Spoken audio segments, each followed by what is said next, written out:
కానీ ఒక్క విషయం ఇప్పుడు రాజకీయాలు మీరు కాదు అన్నా గాని, ఎమ్మెల్సీ లాంటి పదవులంటే రాజకీయ పదవులనేటువంటి అభిప్రాయం ఉంది. మరి చాలా ఆర్థికంగా బలవంతులందరూ అడుగుపెట్టేటువంటి అవకాశం ఉంటది. ఎలా తట్టుకుంటారు మీరు? ఓన్లీ ఉపాధ్యాయుల మద్దతుతో మాత్రమే మీరు గెలవగలరనుకుంటున్నారా? ఉపాధ్యాయుల మద్దతు 100% ఉపాధ్యాయుల మద్దతుంది.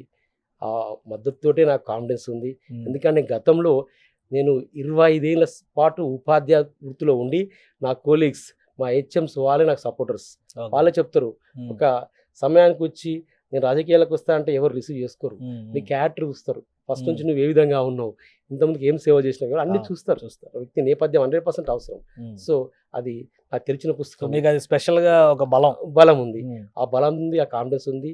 ఉపాధ్యాయుల మద్దతుంది. మిత్రుల సహాయం అన్ని రకాలు ఉంటాయి. నాకు హ్మ్. హ్మ్. మద్దతుంది. సో, సపోర్ట్ చేస్ యూనియన్ నుంచి ఎటువంటి సపోర్ట్ ఉంటది? మీరు ఇప్పుడు అధికారిక అభ్యర్థి కాబట్టి యూనియన్ యాక్టివిటీస్ అలానే యూనియన్ తీసుకునే ఎజెండాను కూడా మీరు ముందుకు తీసుకెళ్తారు. 100% యూనియన్‌లో మా రాష్ట్ర ఏవైతే సంఘం నిర్ణయించిన వరకే పనిచేస్తాం. ఇది హ్మ్. హ్మ్. ఉపాధ్యాయుల సమస్యల నుంచి ఏర్పడ్డ సంఘం ఇది. ఓకే. సామల యాదగిరి గారి అధ్యక్షతన నిజంగానే దేవుడు లాంటి వాడు వాస్తవానికి. ఈరోజు ఉపాధ్యాయులందరినీ కలిపి ఒక కుటుంబంలా తయారు చేశాడు.